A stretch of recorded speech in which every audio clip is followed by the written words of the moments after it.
light within my heart, light within my thoughts, light within my words. May one and all and everything, blessed and loved ever be. Welcome. I am Sister Who.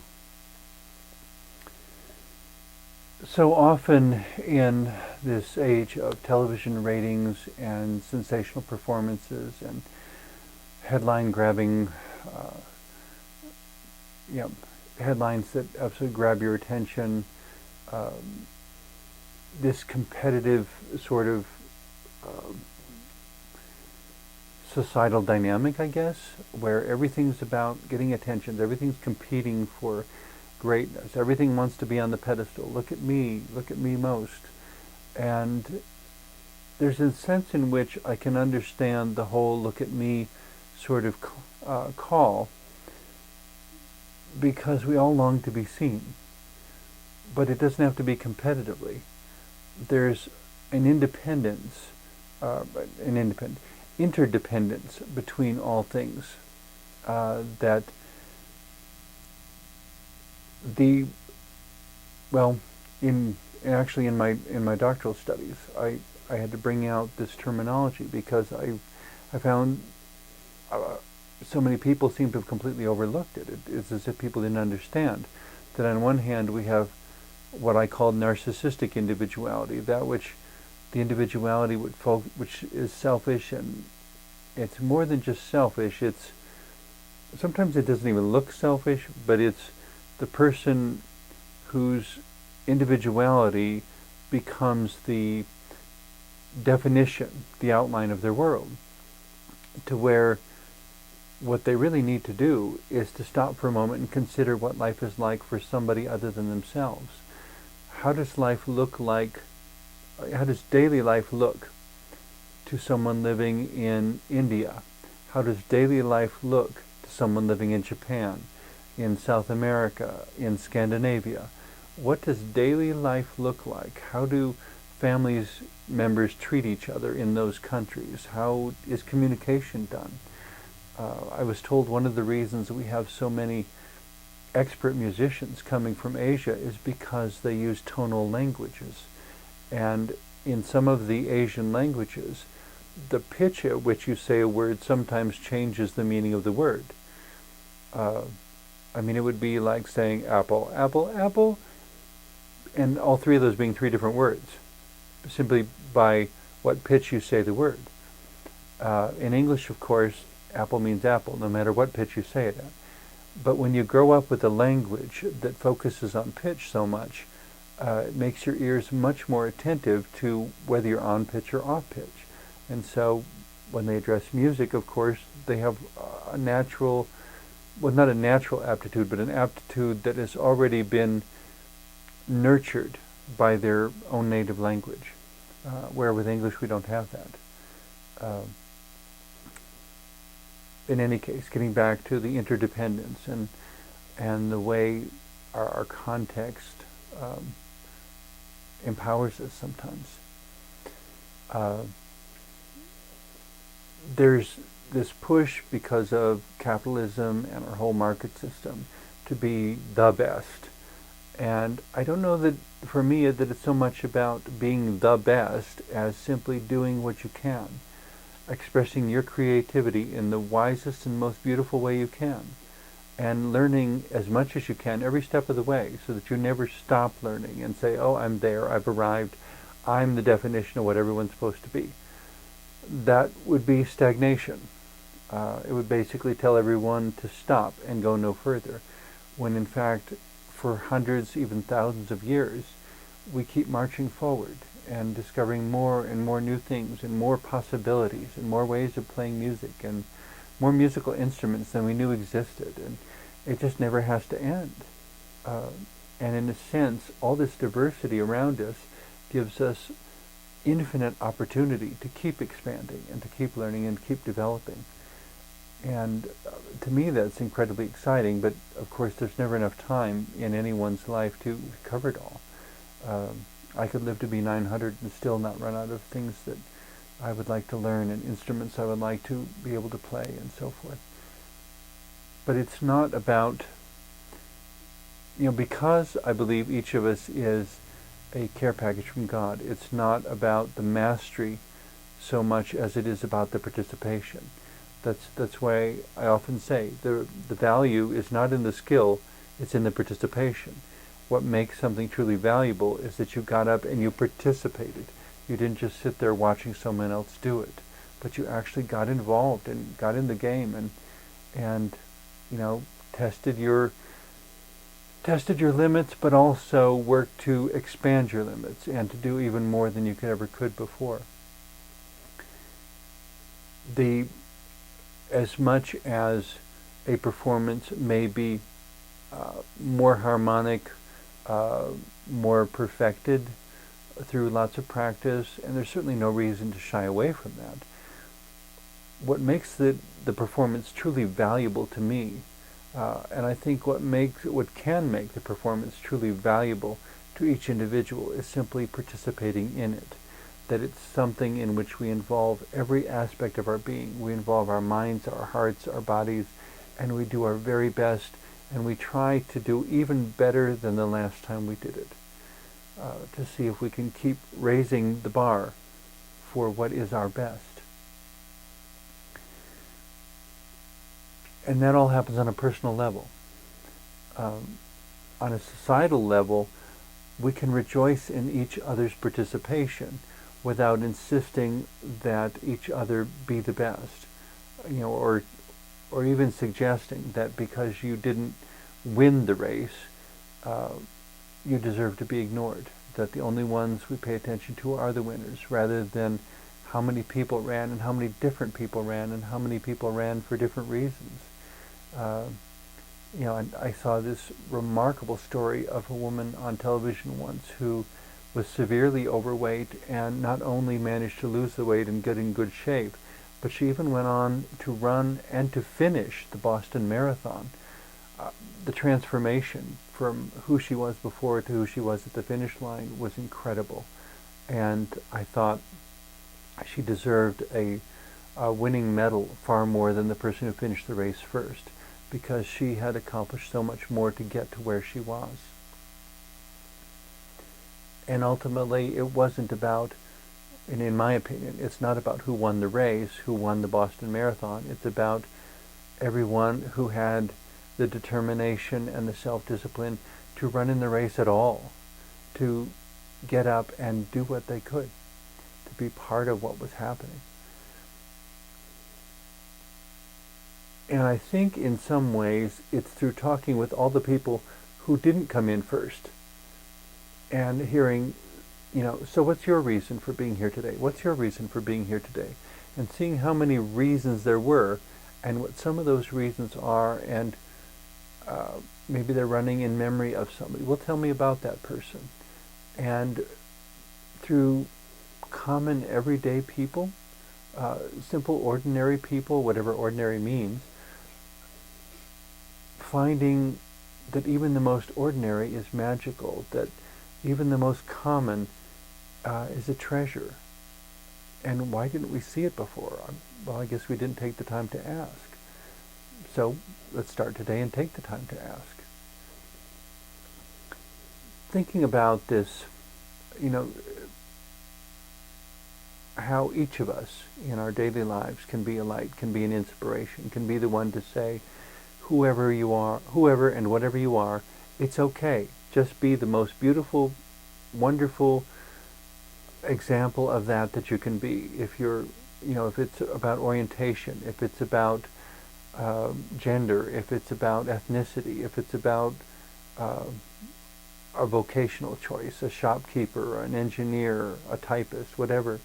As in the words of Abraham Lincoln, whatever you are, be a good one.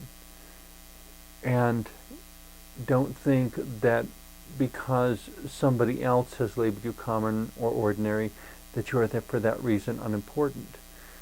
There is something really, really important about each of us being there for each other, and helping each other out, and knowing that in turn others will be there for us.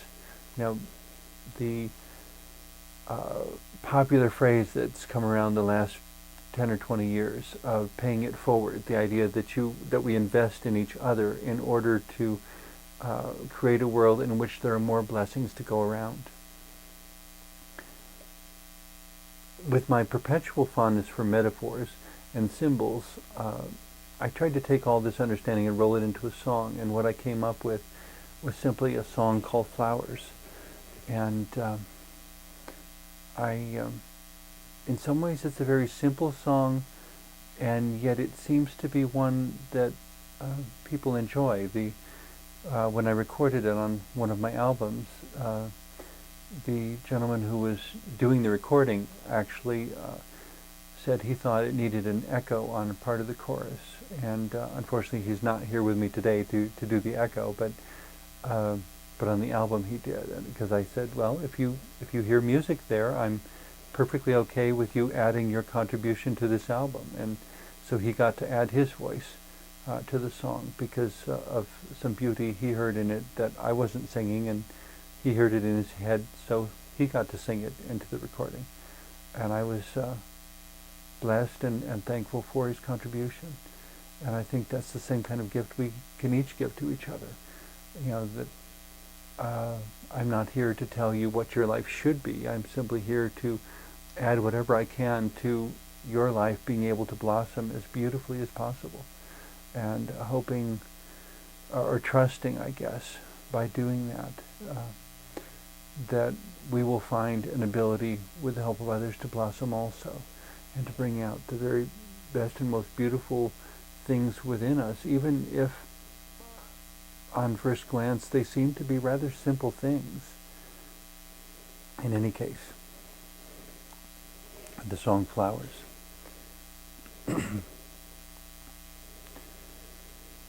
The apple tree and the pumpkin vine bless the world with food. Homes are built with pine and oak and other types of wood. The maple's shade in the summertime keeps the burning heat away. But these blooming weeds along the lane just get in my way. So tell me, why did you plant so many flowers? All they do is bloom and quickly fade away. What is the song that they sing? What sort of beauty do they bring that makes me want to live another day? Yes, tell me, why did you plant so many flowers? To change winter into yet another spring, to make the coldness fade away, to let life come out and play, to let us mystically take hands with you again. The silent bursts of color all along the well-worn trail, the dandelions that persist through drought and storm and hail, the daisies in their simpleness, the frail bloom of the columbine, all these seem to have their place in this bigger world of mine. So tell me, why did you plant so many flowers? All they do is bloom and quickly fade away.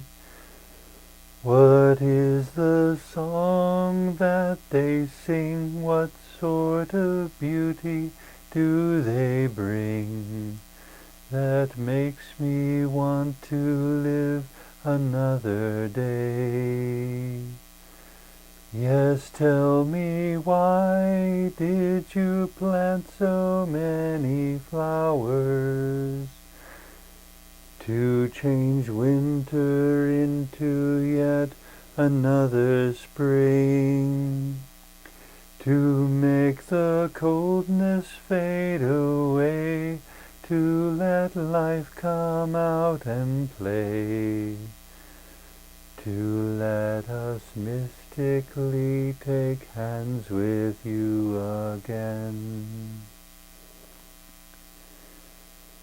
If it weren't for all these tiny blooms, would anyone know how to love?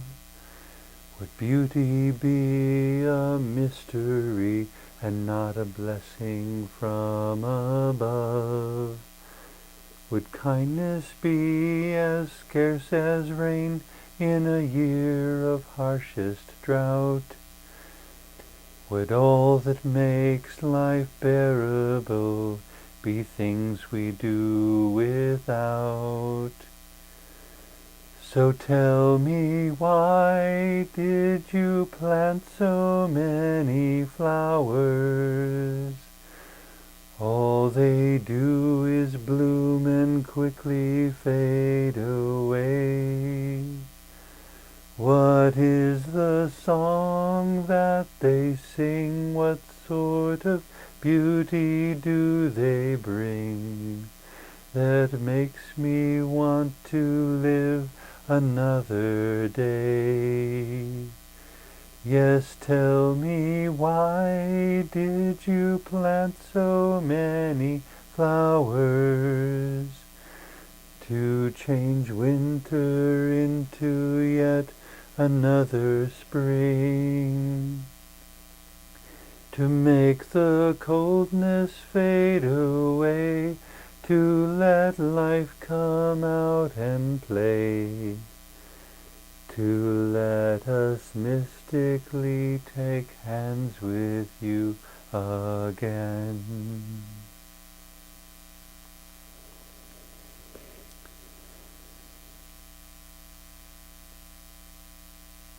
I think the most wondrous thing anyone can witness in the life of another is that moment when the life seems to bloom. I recall reading the words, the script to the play The Elephant Man, the story of John Merrick, a man from, I believe, the 19th century who lived in England and had this horrific deformity in which he became the Elephant Man in a sideshow of a circus, where he was discovered by a psychologist, a physician of some sort. Actually, off the top of my head, I can't remember if he was a psychologist or if he was a medical doctor, but a doctor of some sort, probably a medical doctor, actually. But a medical doctor who was educated also in literature and in understanding people. I mean, it was much more than just the medical conditions, because what makes the story compelling, or what made it compelling for him, is when he discovered that this was not just a deformed person, but that this was someone who knew and understood and appreciated literature. There's one point where he had thought he had taught the Elephant Man, John Merrick, how to recite this poem, and at the point at which he was presenting this to a colleague, and the colleague was questioning, all you did was teach him to repeat a bunch of words that he doesn't understand. He's just a freak. And in desperation, trying to get their attention and communicate something for the first time in his life, perhaps recognizing the opportunity had come to him, John Merrick continues saying this verse, and the doctor suddenly looks over at his colleague and says, I didn't teach him this part. And so it begins this relationship where they really begin to learn from each other.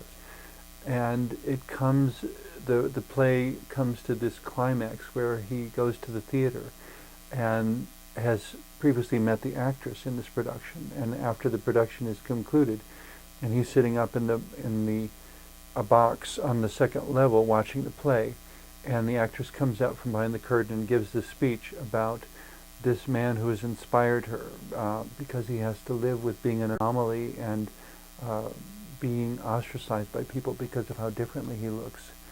And the spotlight swings up to where he is seated in the box watching all of this. And at first he shrinks back because of the negative reaction he's gotten from people before. And the doctor says, "No, it's okay, John, let them see." And he steps forward, and the applause is thunderous. And as everyone is looking at it, they're not shrieking and screaming. They're amazed at the man of vision and passion and intelligence. And to have that spirit inside such a body is just amazing, and I suppose in some sense miraculous that such a body could have a spirit such as that. And he looks at the doctor and he says, "I feel like my whole life was a journey to this moment." And that really stuck with me as I read that when the world finally gives us a chance to blossom and finally gives us a chance to show ourselves, to step into the spotlight. John Merrick did not control the spotlight. He had to wait for it, and when it showed up, it was so unfamiliar he wasn't even certain it was where he belonged, and needed the doctor, his friend, to reassure him that, "No, it's your turn. You can do this." And he stepped forward, and he did not get the negative reaction he expected. He got the reaction that recognized his spirit, rather than the reaction he had previously gotten that recognized only his body. We've been saying forever, don't judge a book by its cover, but we really need to apply that to each other. That, when we meet someone, or even when we've known someone, and they finally find the courage to be honest with us and step into the spotlight and let us see who they really are. We've always thought of them as this plain, ordinary, common person, with nothing particularly sensational about them. And somehow when we get to know them, and we begin to know what moves their heart and what stirs their thoughts and what gives them a desire to try, even when everything suggests that they will fail, to have the determination and the courage and the confidence to try, to give them that spotlight and see the part of them that we've been overlooking all this time. I suppose there is nothing on earth more common than humanity at this point, because of how overpopulated earth has become, and that's something that needs to be addressed also. But let us not allow that problem to blind us to the specialness that can still be found within each person, even the most plain and ordinary looking people. And even, dare I say it, within the most broken people, that if we can somehow get past all the scars and all the wounding and all the difficulties and all the negative examples they've seen and the horrific ways they've been taught to behave, to understand that they too have the ability to bloom, and that somewhere in this meadow of flowers that covers the entire planet, there is a place for their bloom to be counted among the rest. When I hike to high alpine meadows in the summertime and see, mile after mile of flowers, and trying to imagine what it is to be one individual flower in the midst of all that, and understanding that even when you're surrounded by that much beauty, and that all of those individual points of beauty that may even be overlooked because there's so many others, that it's having all of them together that makes the whole meadow beautiful, that creates a brush stroke across the side of the mountain bigger than any of them could ever manage individually. But it depends upon each individual flower reaching up and blooming in the most beautiful and wise and effective way they possibly can. And that it also means each flower around them allowing them that space, allowing them the rain and the soil and whatever it is that they need to bloom, so that the individuality is relational. It's not just narcissistic and selfish and self-centered and aware of only the self. It's aware of being a self in the midst of a community of selves and of being in relationship to those other individuals. It's aware of being not just a flower, but a flower in a meadow that is filled with flowers, and the beauty of the meadow being all the more increased by the abundance of flowers within it, and that if you begin taking the flowers out of it, the beauty of the meadow will be similarly decreased. So, I thank you for being with me today, and I hope you enjoyed the song. I more than enjoyed it, though, I hope you found something in the song that encourages you to bloom within whatever circumstances you find yourself, to find that spontaneous, unexpected way of being beautiful, even there, wherever you are, and to let that be your gift to the world today. Thank you for watching.